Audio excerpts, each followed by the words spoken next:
Bom, queridos amigos, quem estava aqui semana passada, e hoje eu estou com pigarrinho,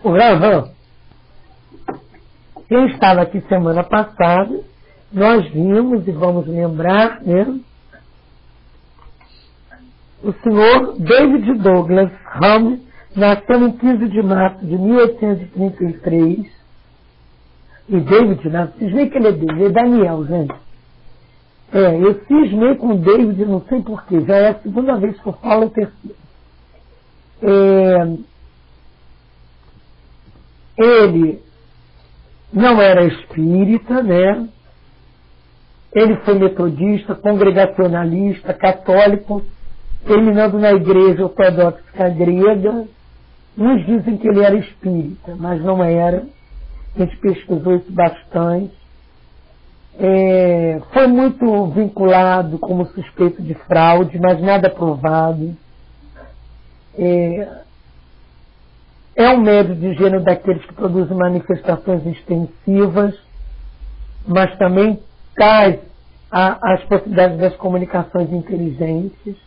Foi estudado de 1870 a 1873 por William Crookes, aquele que estudou a validade dos fenômenos produzidos por Florence Cook, Kate Fox e Daniel Home.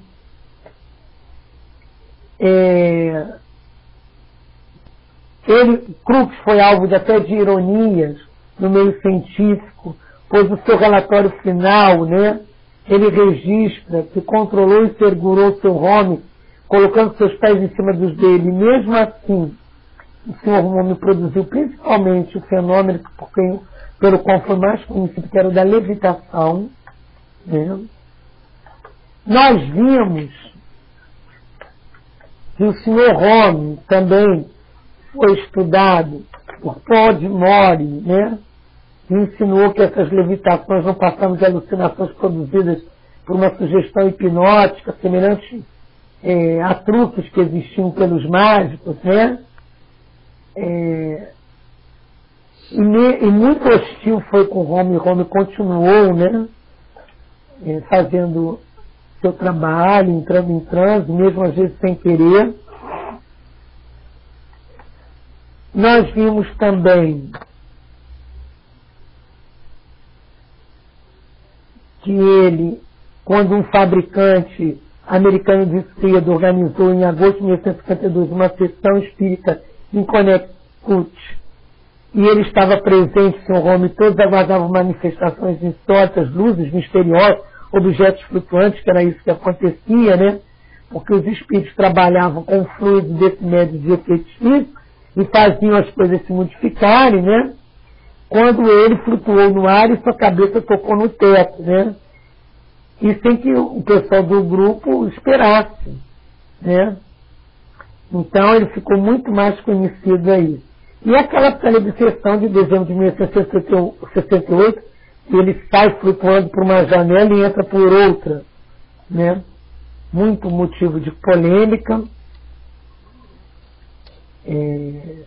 Mas ele mesmo não esperava e dizia que estava subindo.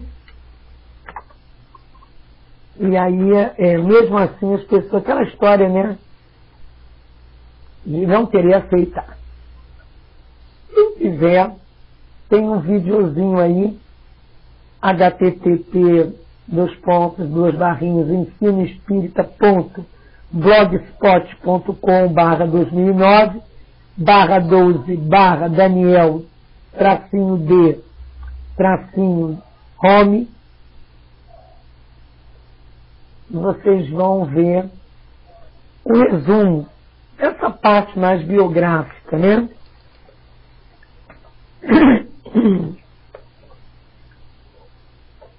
A nossa amiga Minamil vai colocar aí na área de texto. Se não lembrar, Minamil, eu voto. E para lembrarmos o que é um médio de efeitos físicos, nós vamos lá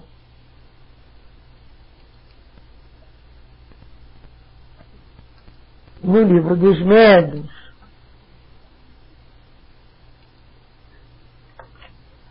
E nós, no capítulo 14, médiuns de efeitos físicos, na 160, eles são particularmente aptos a produzir fenômenos materiais, como os movimentos dos corpos inertes, ruídos, que eles podem ser facultativos, né? Quer dizer, aqueles médiuns que têm consciência do seu poder, que podem produzir um fenômeno por ato de sua vontade, né? Não de uma forma espontânea. E os involuntários, que é de uma forma espontânea. O caso do Sr. Rome, que depois foi reeducando-se até se transformar num médium facultativo, né? Aqui diz no livro dos médiuns, né? Que a faculdade não constitui em si mesmo indício de estado patológico, não é incompatível com a saúde, com uma saúde perfeita, né? Mostra que há um aproveitamento desses fluidos, desses médiuns, né, que o tem em abundância pelos espíritos, e é isso que a gente vê aí com o Sr. Rome. E naquela época, né, a gente precisava chamar a atenção para a existência da sobrevivência da alma. E nós estudamos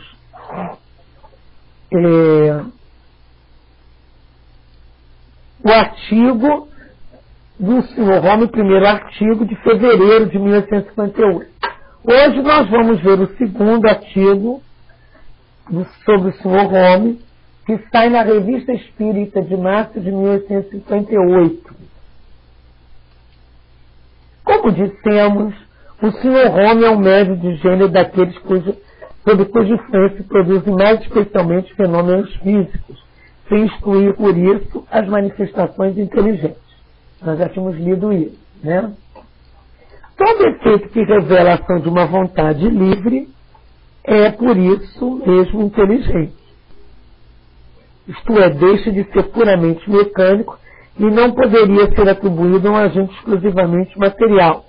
Mas daí as comunicações instrutivas de um elevado alcance moral e filosófico a uma grande distância. E não é de nosso conhecimento que o Sr. Rome as obtenha de tal natureza. Não sendo um médium escrevente, a maioria das respostas são dadas por batidas vibradas, indicativas das letras do alfabeto. Devia dar um trabalho danado, né, gente? Sempre imperfeito e bastante lento, que dificilmente se presta a desenvolvimento de uma certa expressão.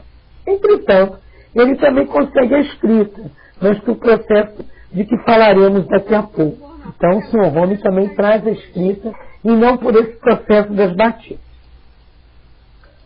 Digamos, de início, como princípio geral, que as manifestações ostensivas que nos chocam os sentidos podem ser espontâneas ou provocadas.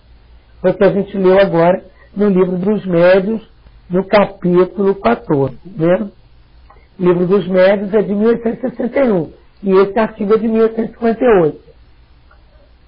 Então, o Kardec foi aprimorando as coisas para depois, né, trazer o compêndio do livro dos médiuns, observando bastante fenômenos, classificando os médiuns, vendo as influências que eles, né, possuíam. As primeiras são independentes das vontades, muitas vezes mesmo dão-se contra a vontade daquele que lhes é objeto e para quem nem sempre são agradáveis. Fatos desses gêneros são frequentes e sem remontar aos relatos mais ou menos autênticos dos tempos remotos. A história contemporânea nos oferece numerosos exemplos, cuja causa, a princípio ignorada, está hoje perfeitamente conhecida. Tais são, por exemplo, os ruídos insólitos, os movimentos desordenados dos objetos, o puxar de cortinas, o arrancar das cobertas, certas aparições e etc. A gente tem isso aí durante a história, né, gente? Algumas pessoas são dotadas de uma faculdade especial que lhes dá o poder de provocar esses fenômenos, ao menos parcialmente, por assim dizer, à vontade. Essa faculdade não é muito rara e em 100 pessoas, pelo menos 50 possuem maior ou menor grau. O que distingue o Sr. Rome é que nele a faculdade está desenvolvida como nos médios de uma espécie de modo, por assim dizer, excepcional, Uns não conseguem mais do que leves pancadas ou um insignificante deslocamento de uma mesa, enquanto sob a influência do Sr. Holmes fazem-se ouvir os ruídos mais retumbantes e todo o mobiliário de uma sala pode ser revirado e os móveis amontoados uns sobre os outros. Por mais estranhos que pareçam tais fenômenos, o entusiasmo de alguns admiradores muito zelosos ainda achou um jeito de os amplificar por meio de puras invencionices. Por outro lado, os detratores não ficaram inativos. Contaram a seu respeito toda a sorte de histórias que só se passaram em sua imaginação. Eis um exemplo. Vamos ver aqui esse caso que a gente até já falou. O Marquês, aí ele não coloca qual é, uma das figuras de mais interesse demonstradas pelo Sr. Holmes, em cuja residência este era recebido com intimidade, achava-se um dia com ele na ópera. Na plateia estava o Sr. P., um dos nossos assinantes, o que conhece a ambos pessoalmente. Seu vizinho estabelece a conversa com ele. O assunto é o Sr. Holmes. Né?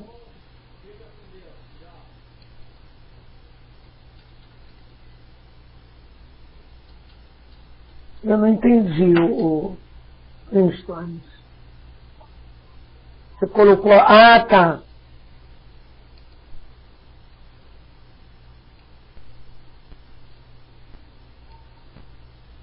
Ah, ele está dizendo que no canal 69 da NET, Animal Planet, está sendo apresentada uma série sobre animais paranormais, mais paranormais, estranhos, onde mostra um caso de fenômenos meninos, de fenômenos físicos, que estão ocorrendo nos Estados Unidos, na União Soviética, com a participação de pessoas que estão envolvidas no processo.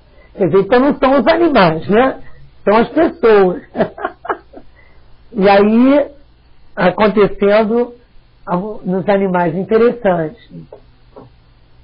Eles podem perceber que eles têm um outro tipo de visão, né? O globo ocular, vem alguns espíritos, mas na verdade o que acontece ali é a doação fluídica dos médiuns, né?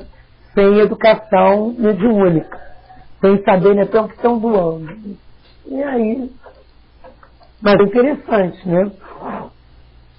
Vamos voltar aqui ao Sr. Holmes, né? O senhor acredita, diz esse último, que aquele pretenso feiticeiro, aquele charlatão encontrou meios de penetrar em casa do Marquês, não sei, aí, pouco, mas os seus artifícios foram descobertos e ele foi posto à rua a pontapés com um vil intrusão. O senhor tem certeza? Pergunta o senhor P. Conhece o Marquês? Certamente, responde o interlocutor. Nesse caso, retorquiu o senhor P. Olhe para aquele camarote.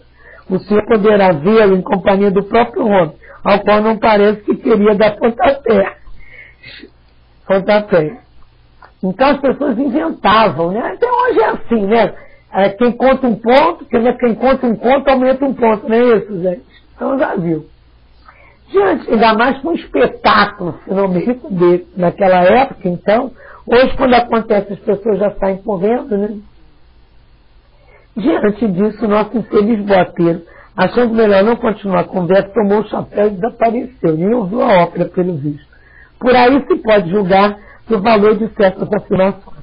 O certo é que se alguns fatos divulgados pela maledicência fossem verdadeiros, teriam fechado muitas portas. Entretanto, como as casas mais respeitáveis, então isso aqui é importante, como as casas mais respeitáveis sempre lhe estiveram abertas, é de concluir-se que sempre e por toda parte ele se conduziu como um cavalheiro. Aliás, basta haver conversado um pouco com o Sr. Holmes para ver que com a sua timidez e sua simplicidade de caráter, ele seria o mais desajeitado dos embusteiros. Interessante, né? Quer dizer, até o tipo do espírito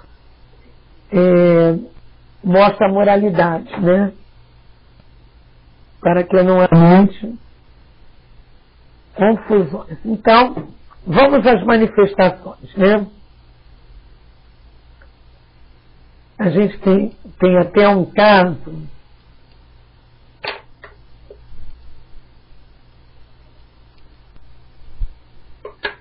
que eu acho que nem está aqui, nenhum deles, é porque tem em abril também tem um outro, no artigo que nós vamos tratar semana que vem, depois nós vamos tratar do falso homem, um outro artigo que Kardec aproveita para botar em maio,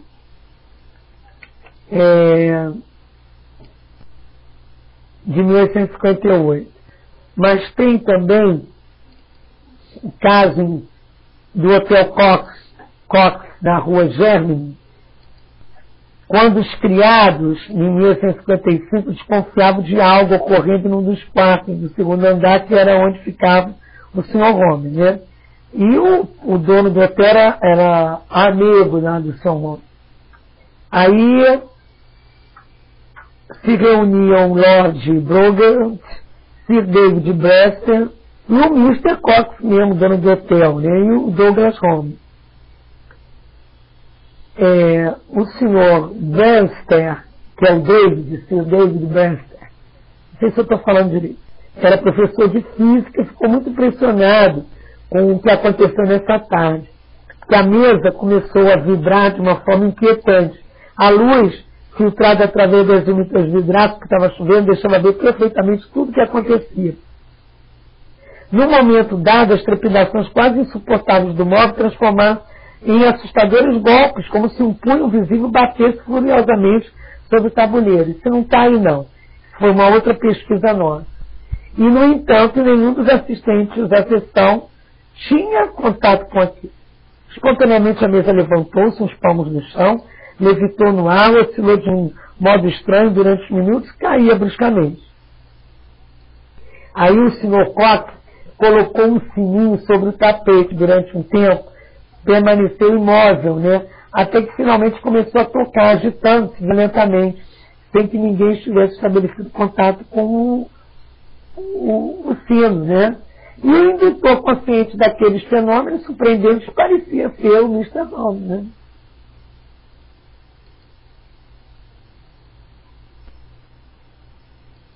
Então é muito interessante isso, né? É interessante a gente ver esses casos, né?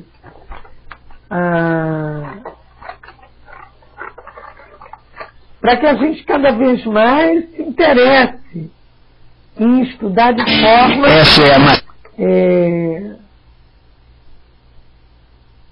vamos falar assim, de forma científica, gente, de forma científica, que isso é que é importante, tá? Então vamos voltar aqui à Revista Espírita. Esse mais um casinho, eu penso assim, só para vocês verem como é bom que a gente vá pesquisando, para entender como surgiu, inclusive, como surgiram as perguntas, as respostas do próprio livro dos médiuns, sobre médiuns e efeitos físicos. Então, ele fala, né, que eram pessoas esclarecidas, que gostavam sempre de estar perto, porque geralmente o Sr. Holmes inicia as sessões pelos fatos conhecidos, né, pancadas, da maneira porque já foi descritos, né, movimento da mesa, né, imposição das mãos dele só ou de várias pessoas reunidas. Depois, a distância sem contato é uma espécie de ensaio, muito frequentemente não obtém mais que isso, depende da exposição em que se encontra, e algumas vezes também das assistentes. Há pessoas perante as quais jamais produziu alguma coisa, mesmo pessoas amigas. Olha bem. Então, Kardec não se alonga em cima disso, né, dos muito conhecidos. Ele fala que muitas vezes, ele fala dessa elevação da mesa do sol em algumas vezes, né? E depois de haver ficado suspensa no ar no espaço, ela desce como não havia subido lentamente, diferente dessa que aconteceu lá no hotel. A suspensão de um corpo inerte de um peso específico incomparavelmente maior do que a do ar é um fato conhecido e, pois, compreende-se que o mesmo se possa dar com um corpo animado. Não nos consta que o senhor Mono tivesse agido sobre outra pessoa além dele mesmo. Ainda assim, o fato não ocorreu só em Paris, mas em vários lugares, tanto em Florença quanto na França, principalmente em Bordeaux, em presença das mais respeitadas testemunhas, né? E que Kardec diz que, se fosse preciso, citaria os nomes. Como à mesa ele foi elevado até o teto, desceu do mesmo modo. Mas o que há de bizarro nesse fenômeno é que não se produz por um ato de sua vontade. Ele mesmo nos disse, salvo quando olha para... que ele só dá conta quando ele olha para baixo. Olha que coisa, gente. São os testemunhos que eles vêm e dizem, olha, você está voando, você... Ou então, quando ele disse dessa vez, estou subindo, dessa vez ele percebeu. Ele diz que experimenta uma sensação produzida pelo balanço de um navio sobre as ondas. Aliás, esse fato não é absolutamente peculiar a ele. A história registra diversos exemplos sobre isso. De todas as manifestações produzidas pelo Sr. Rome, a mais extraordinária é, sem dúvida, a das aparições. Razão porque nelas mais insistimos, à vista das graves consequências daí decorrentes e da luz que elas lançam sobre uma porção de outros fatos. O mesmo se dá com os sons produzidos no ar, instrumentos de música que tocam sozinhos. E ele vai tratar disso lá no março de 1858. Vamos parar aqui um pouquinho para ver com carinho essas colocações de Kardec, né? Nós andamos pesquisando e nós vamos ver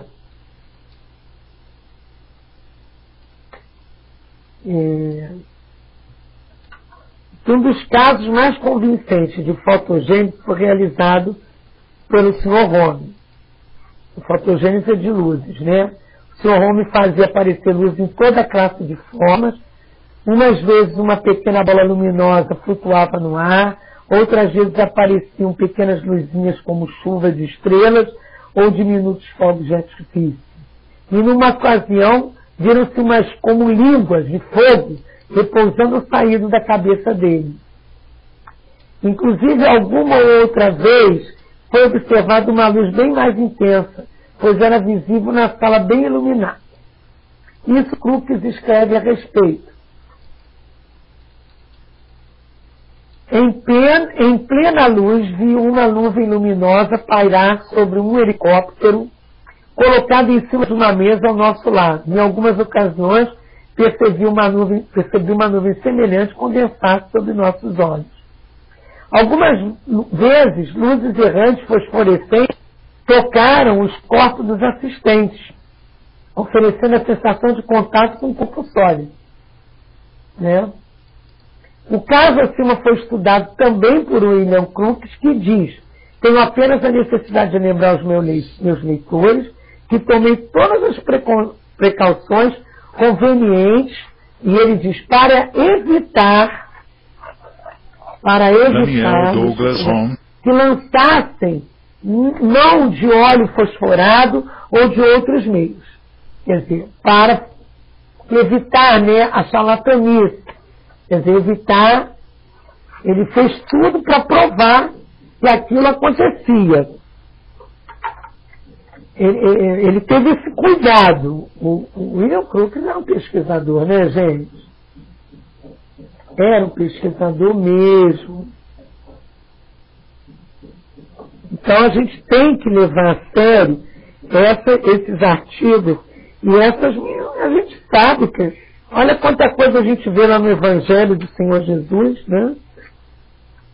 O mar que se abre, as coisas todas. A gente sabe que as possibilidades de médios de efeitos físicos, as possibilidades da matéria. Nós vamos aqui pegar também no livro dos médiuns, para que a gente leia mais um pouquinho sobre a ação do laboratório do mundo invisível, né? Os espíritos formação espontânea de objetos tangíveis. Quando ele fala aqui, antes de a gente vai falar um pouco das aparições, porque ele era o que aconteceu Daniel. muito com o Sr. Home, né?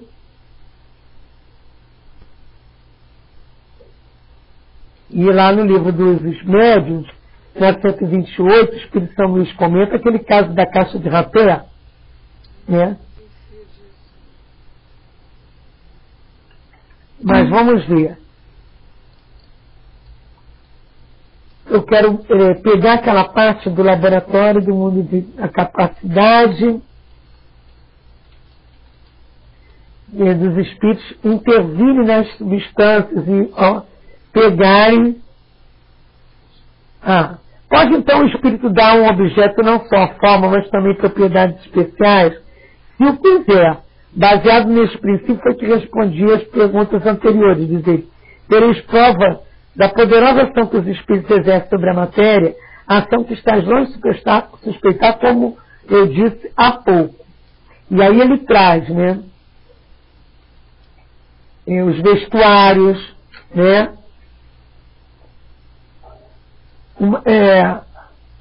com auxílio de princípio material que o perispírito toma a aparência dos vestuários semelhantes. Ele mostra que essa questão do duplo etéreo, o espírito de São Luís, né, quando pergunta de onde tirou o espírito essa matéria, ele diz, né,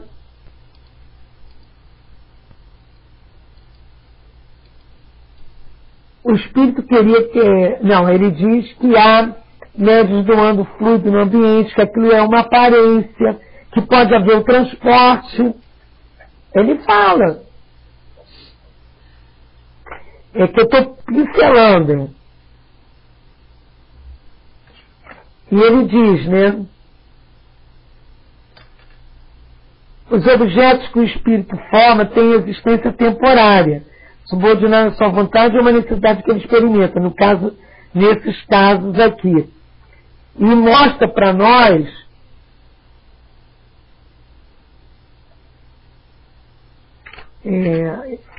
no capítulo, não só 8 do Livro dos Médiuns, mas das manifestações físicas espontâneas, que é o capítulo 5, que esses fenômenos produzem às vezes espontaneamente sem intervenção da vontade, mas que tais fenômenos que se dá o nome de espiritismo prático natural, que não bem estudados, não permitem a suspeita de conivência, que as manifestações que têm por fim chamar atenção para alguma coisa e nos convencer da presença de uma força superior ao homem, né? Que na verdade os ruídos, né, apresentam caráter especial, revelando intensidade, timbre variado, que os tornam reconhecíveis. E ele coloca também, Kardec nos seus estudos, né, e que ele fala, né, dos fatos narrados como o batedor de Bergzaberg, e que nós já estudamos maio, junho, julho de 1858, agosto de 1858, que na Revista Espírita de 1860 também tem outros casos, né, que mostram fatos autênticos dessas manifestações. Fala do tambor que toca, que há necessidade de médios doando o fluido que é trabalhado por esses espíritos que são inferiores. E que as manifestações espontâneas muito raramente se dão em lugares ermos. Quase que se produzem nas casas habitadas e por motivo de presença de certas pessoas que exercem influência sem que o queiram. Elas ignoram possuir faculdades mediúnicas, são médios naturais, né? Está lá na 92 do Livro dos Médios. e que, por quanto operados por espíritos inferiores, são com frequência provocados por espíritos de ordem mais elevada, com o fim de demonstrar a existência de seres incorpóreos e de uma potência superior ao homem. Então, Kardec conseguiu concluir isso, né, no Livro dos Médiuns, com tantas observações que nós encontramos nesses vários casos na Revista Espírita. Então, quando a gente estuda o Sr. Rome, a gente estuda um dos médiuns com essas características que foram muito estudados e pesquisados pelos cientistas da época. Então é isso que a gente tem que ver, né? A doutrina espírita, os fenômenos não são fenômenos espíritas, são fenômenos mediúnicos. E médios todos somos, cada um no seu potencial e nas suas possibilidades e necessidades. Nós também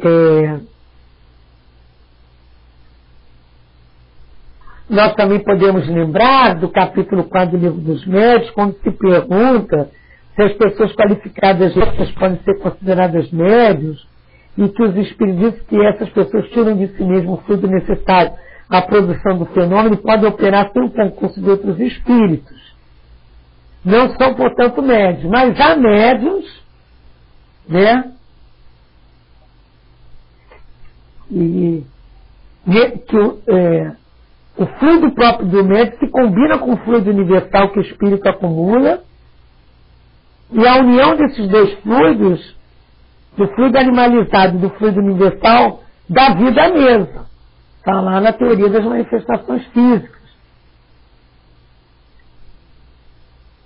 Então, pergunta se o espírito pode atuar sem o concurso de um médium. E os espíritos dizem que não. Eles podem atuar à revelia do médium, mas precisam do fluido animalizado. E essas perguntas foram feitas a São Luís, lá no capítulo 4 do Livro dos Médiuns, item 74.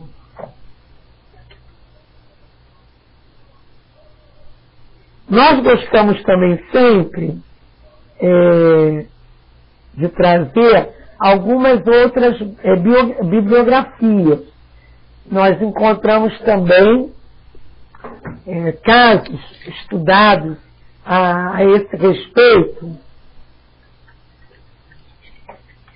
as mesas girantes, né, de Zeus Mantuil, os raps, também é um outro muito interessante, e quem quiser é só fiquei sem som, né, Antônio? Eu notei quando você botou. Voltou? Ah, tá. Estava te falando dos livros, quando de repente eu achei que eu estava sem som. Então porque esse estudo nos permite a não sermos enganados. E temos base para falar sobre a doutrina e entender os fenômenos lá do Evangelho. Estudando a Gênesis, né? Também é muito interessante quando a gente estuda o capítulo 14 da Gênesis sobre os fluidos, que aí a gente vai ampliando o nosso conhecimento. Nós vamos ver que em 1857 também Napoleão III pôde comprovar as maravilhosas faculdades do jovem Daniel. Uma mesa de madeira maciça projetada contra o teto e um lápis manejado misteriosamente traçou a caligrafia de Napoleão Bonaparte. Dele contou Lord Adari que no dia 16 de dezembro de 1868, estando em fase de trânsito, saiu para a rua pela janela. Foi aquele caso, né? E o William Crookes, né, que era esse eminente físico, as análises mais importantes dos raios catódicos, né, que tornam possível até a televisão dos nossos dias, que descobriu o talho, né? Que inventou o radiômetro, né? Estudou esses fenômenos.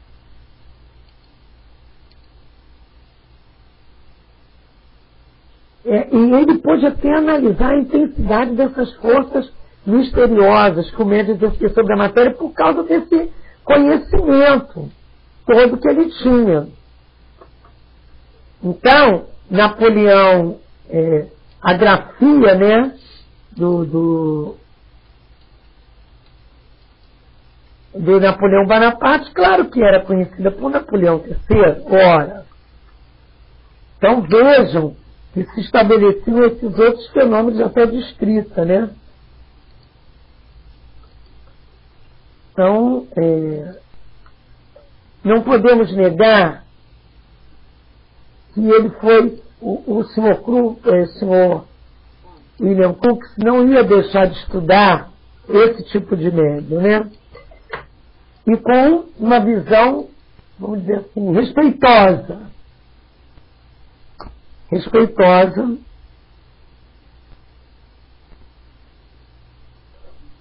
dos fenômenos, e não uma visão só para atacar. Ele era um cientista se neutraliza diante dos fatos para poder chegar aonde quer, a confirmá-los ou não. Não é verdade?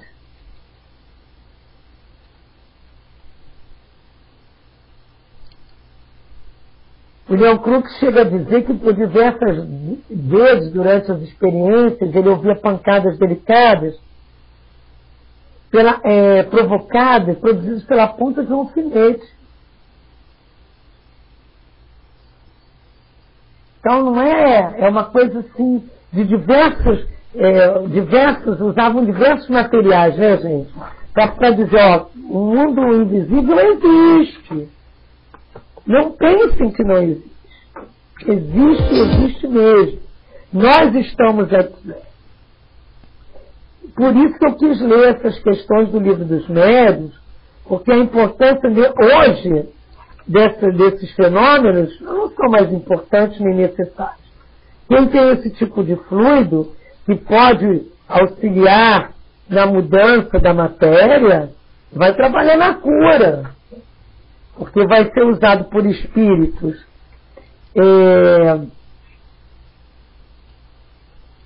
de boa intenção para auxílio ao próximo. Não há necessidade de ficarmos o tempo todo fazendo fenômenos, usar o nosso fluido com esses fenômenos. Gente. Isso já existe. Já é só estudar aqui. Não tem mais o que provar. Bom, e aí voltando aí à questão do Sr. Home, vamos ver lá o que são as aparições. E no Livro dos Médiuns, mais uma vez, quando a gente... Eu estou falando assim porque hoje eu apertei o aparelho, tá, gente? Aqui da boca e tá, que tá.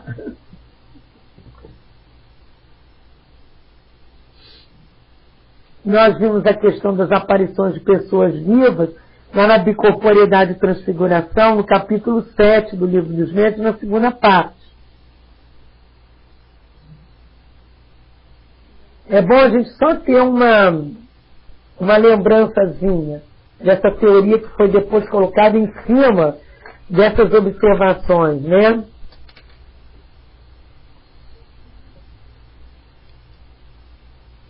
E de pessoas vivas. Então a gente vê aqui, né? Durante o sono, o espírito readquire parte da sua liberdade, isola-se do corpo, e nesse estado muitas se tem podido observá-lo. Uma questão. Mas, lá na 115 do Livro dos Médiuns, se traz aquele caso que a mulher de um dos amigos lá viu repetidas vezes entrar no seu quarto durante a noite, houvesse ou não luz, uma vendedora de frutas que ela conhecia de vista, que morava nas cercanias, né? Mas ela nunca falava com ela. E ela causou, assim, enterrou essa aparição.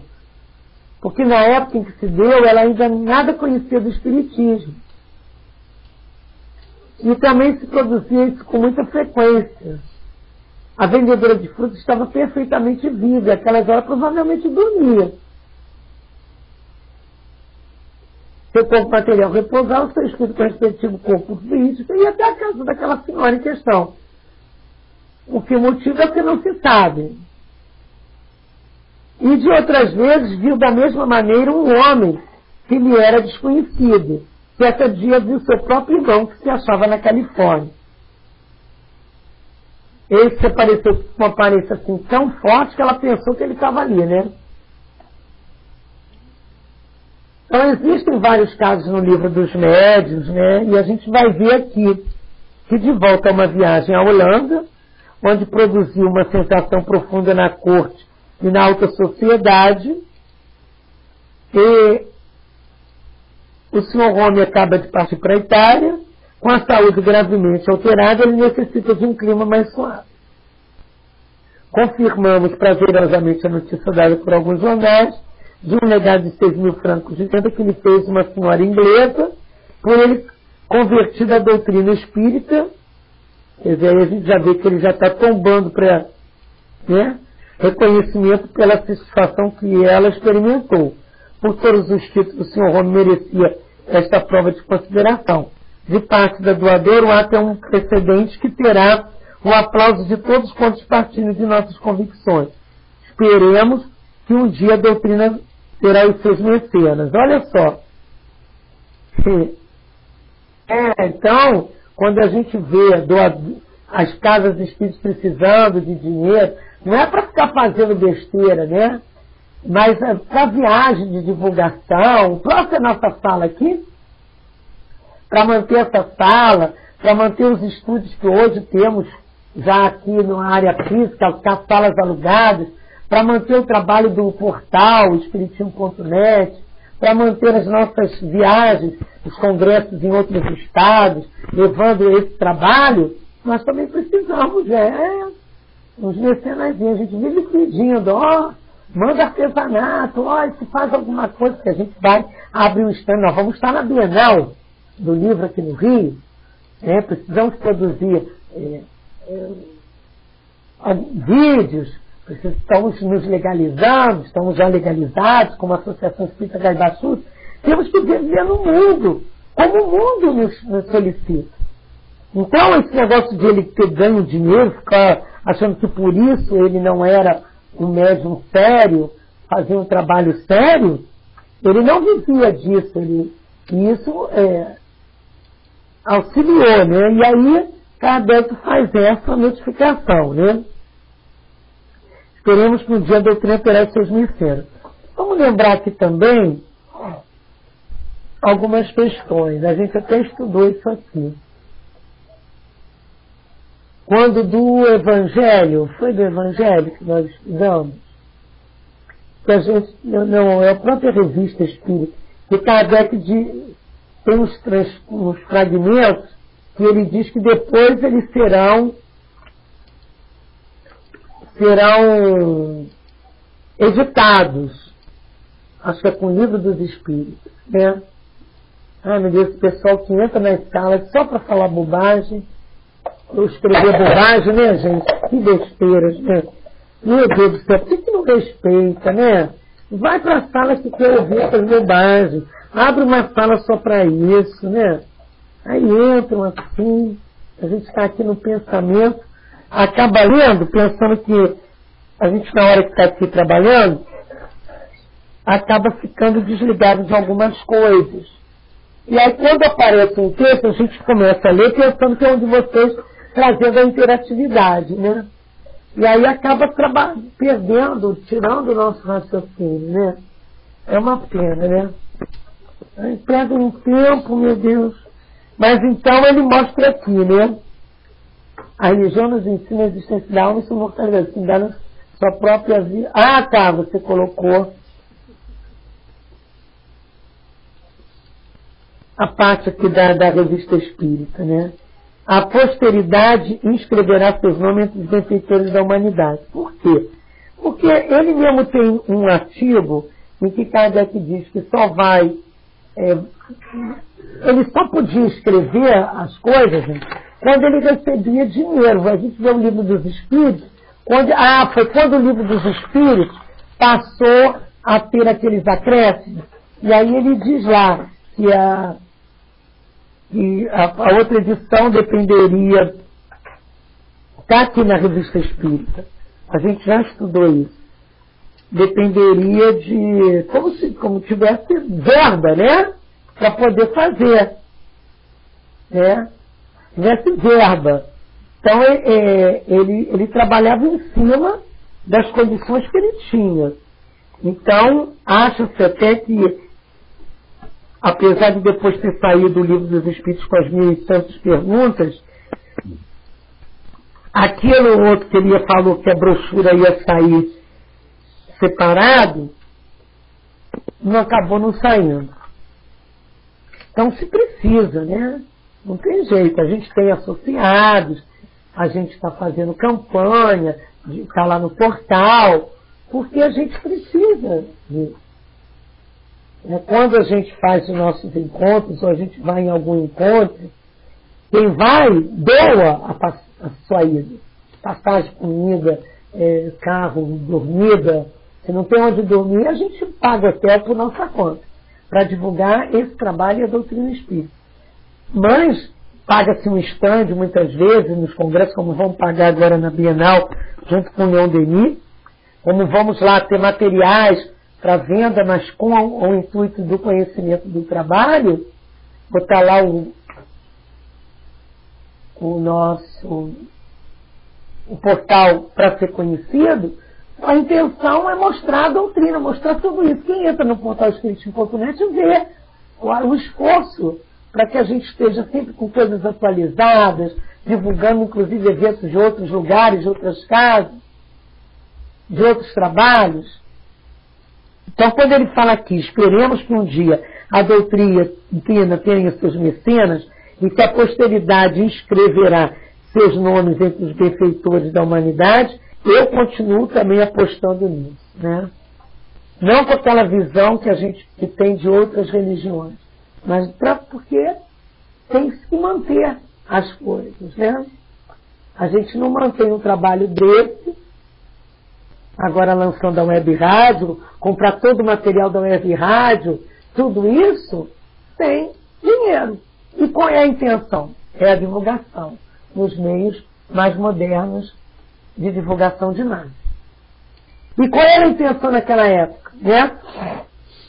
Era exatamente que ele fosse sendo estudado os fenômenos e observasse a vida após a morte, a existência. Né? E aí a religião nos ensina a existência da alma e sua imortalidade, o Espiritismo dá-nos a sua prova viva e palpável, não mais pelo raciocínio, mas pelos fatos. Então, além do raciocínio, os fatos provando a existência. Isso é muito importante.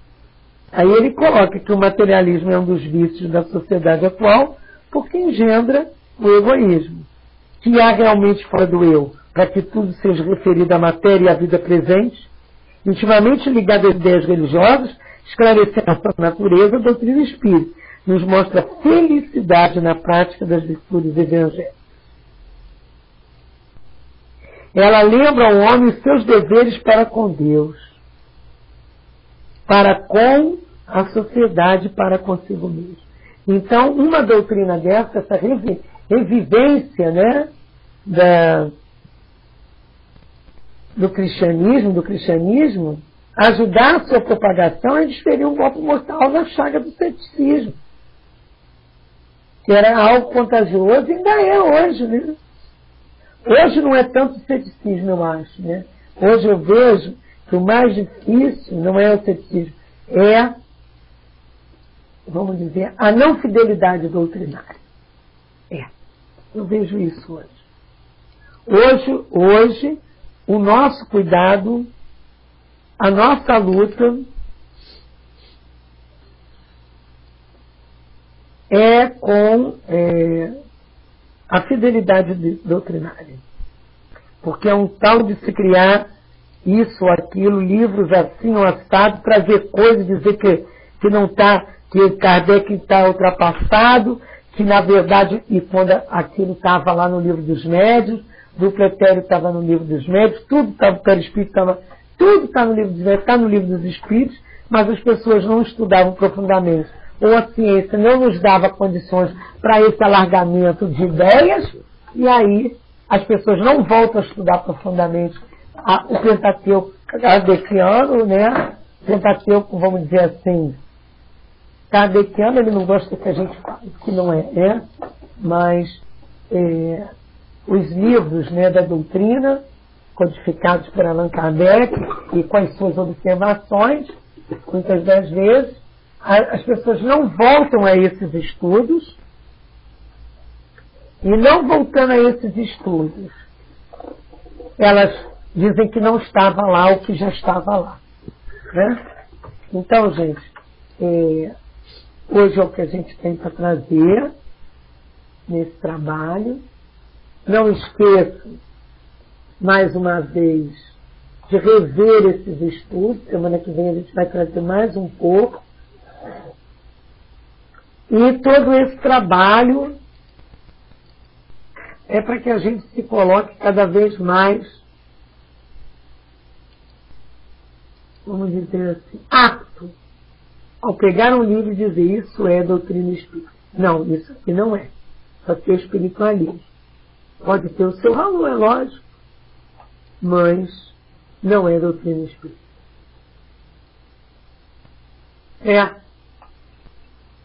Eu continuo com todos. É um prazer estar aqui com vocês. Vamos fazer a nossa prece.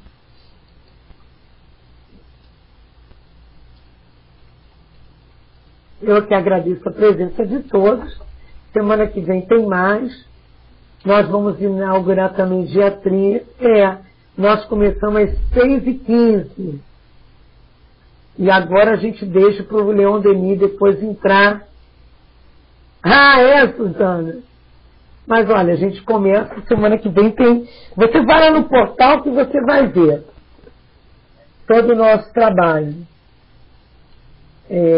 Semana que vem a gente estuda o 3º artigo sobre o Sr. Ron, tá? E o Leon Denis entrará daqui a pouco, tá certo? Nós estamos até esse ano terminando essa revista espírita. A gente acaba esse ano. Começa de 1859. Nós estudamos revista espírita em módulos. E dia 30 de abril, olha que coisa horrível.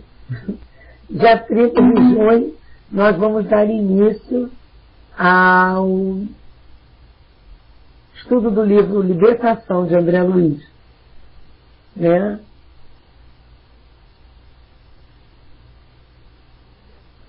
Suzana, pode participar. Vamos para julho, Vera? Não, mas eu vou começar dia 30. Pois é, minha filha, eu estou indo para abril. Dia 30 de junho, a última quinta-feira do mês, essa semana que vai entrar, essa semana que entrou, quinta-feira, vai ter um resumo do último livro de André Luiz que nós estudamos, acabou agora. Heloísa vai fazer. E no dia 30 eu começo o estudo do livro Libertação, na sequência dos livros de André Luiz, sem seus de mensagens. Até quinta-feira, esse é às 9h30 da noite. E a revista espírita nós continuamos aqui estudando às 6h15 até às 7h15, toda segunda-feira. E toda essa programação está lá no portal. Tem também Depois da Morte, tem também o estudo. Quarta-feira nós estamos estudando Obras Póstumas, já estudando Gênesis. Domingo nós estamos estudando Céu e Inferno. Né? Olha, Suzana, não costumamos mandar informações por e-mail, não. Porque nós estamos com um portal que está sempre atualizado. Tá? Se eu entrar lá no www.espiritismo.net, você vai ver. Agora, se tiver alguma dúvida, você pode escrever pelo portal, que aí as respostas vêm para nós. Certo? Então, vamos lá fazer a nossa prece final. Desculpe, Nina, eu esqueci também do Depois da Morte, que nós estamos estudando às quintas-feiras, 6h15. Né?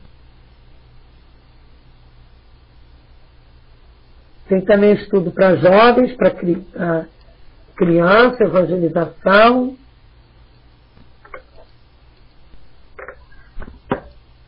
Tem também o estudo sobre Caibá Shutra, 2 vezes por mês, Memória de um Suicida. É por falta de estudo.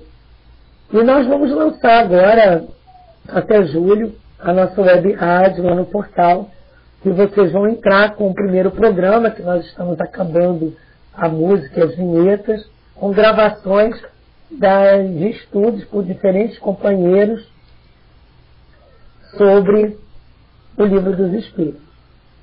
Já temos vários gravados, estamos trabalhando nisso. E muito mais, é lógico. Senhor Jesus, mais uma vez te agradecemos sobre toda essa oportunidade de amor e luz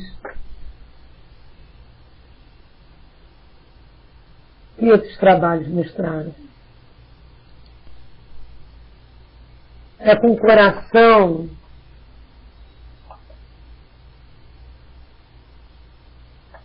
em alegria. E agora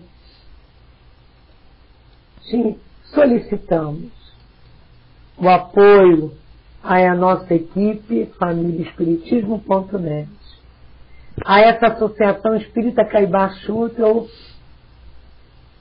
recém-criada para abraçar todos os trabalhos da produtora espírita Caibá Shutra,